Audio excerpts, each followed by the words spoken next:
Whatever you need, just spare me, I begged.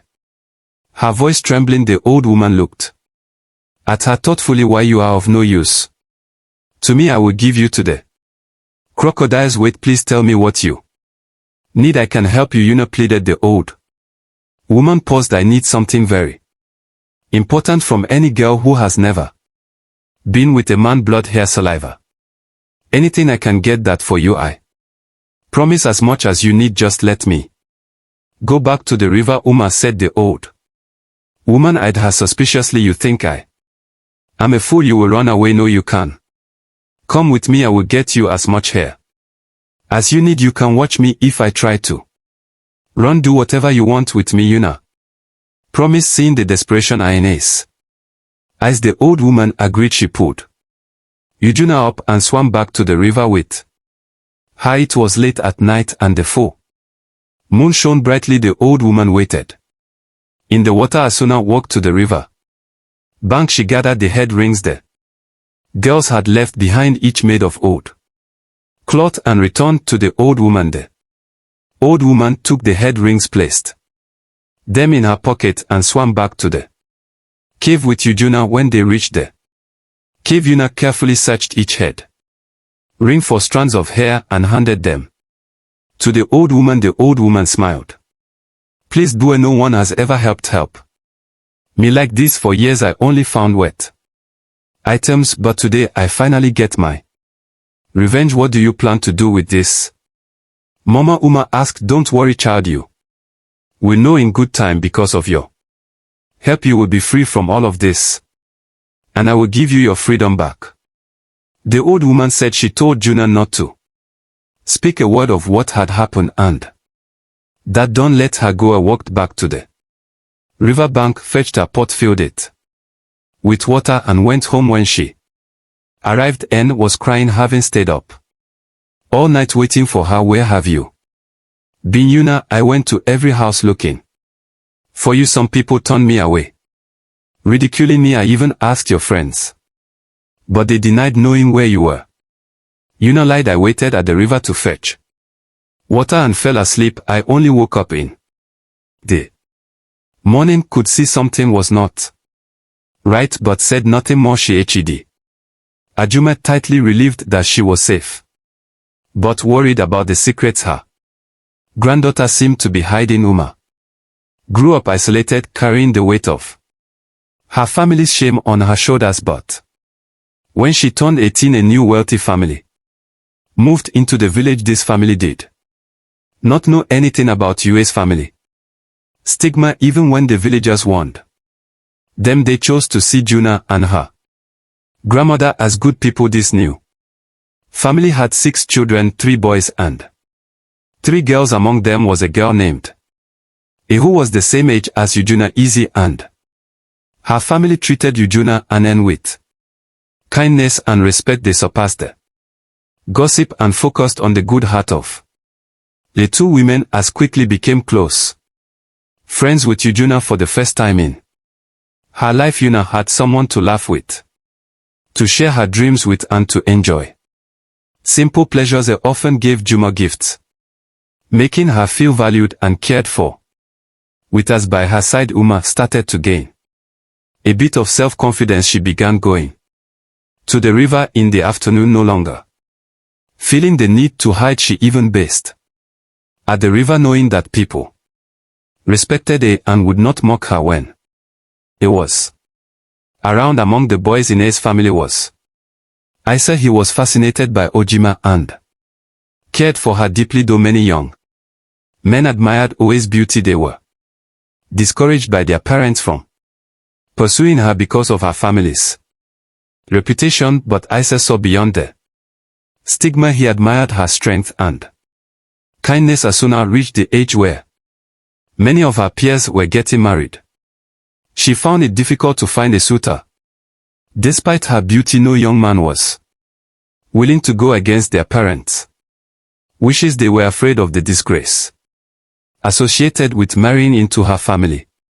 Yuduma watched as the matings she grew up with started new lives with their husbands, while she remained alone. As presence in her life brought a brief period of happiness and confidence. Juna felt a sense of belonging she had never known before, but after 2 years they got married and returned to her own village, leaving Ajuma alone once again. The villagers began to call her a spinster, a cruel label for someone so young. June was only 21, but in those days, maidens were expected to marry early. In the midst of this loneliness, and Mori Isa began to approach Uma. He offered to accompany her to the river and to help her fetch firewood whenever he had free time. Slowly a friendship blossomed between them, began to feel safe and free around Isa. His kindness and care made her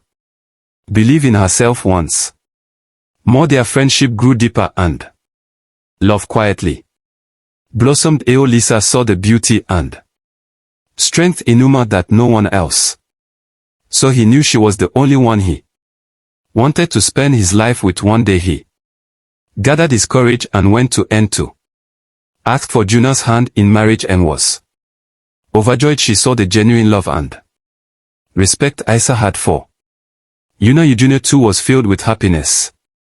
She had found a man who loved her, for who she was not caring about the past. They accepted Isa's proposal, and Arjuna was finally married to the man she loved. Their wedding was simple but filled with joy. Una moved to her new home with Isa, leaving behind the years of isolation and ridicule. She started a new chapter of her life, one filled with love and acceptance. Isa's family loved and respected Uduma very much as their daughter-in-law. She found warmth and acceptance in their home, and after a year of their marriage, Una gave birth to a baby boy. The family was overjoyed, and the arrival of the baby brought immense happiness to their lives. A year later, Uma became pregnant again, bringing even more joy to her family.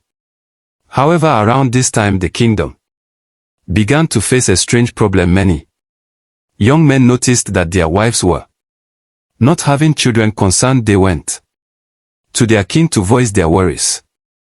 When they arrived, they discovered that even the king's many wives had not given him any children. The king was deeply troubled and didn't understand what was happening in his kingdom. The king assured his people that he would investigate the matter. He sent his men to research the entire village. They discovered that the last child born before Juna's son was 5 years ago. U's pregnancy was the only one in years. The king's men reported their findings, and the king called another meeting to share the news with his villagers. The villagers were shocked and confused. Why was Zuna the only woman able to have children? The news caused anger and frustration among the people. They demanded that the king summon Uma so they could see for themselves. The king agreed, and Eugenia was brought before the crowd. Visibly pregnant, Eugenia stood before the villagers, who stared in amazement. If Ojan is pregnant, maybe there is still hope for us, one man said.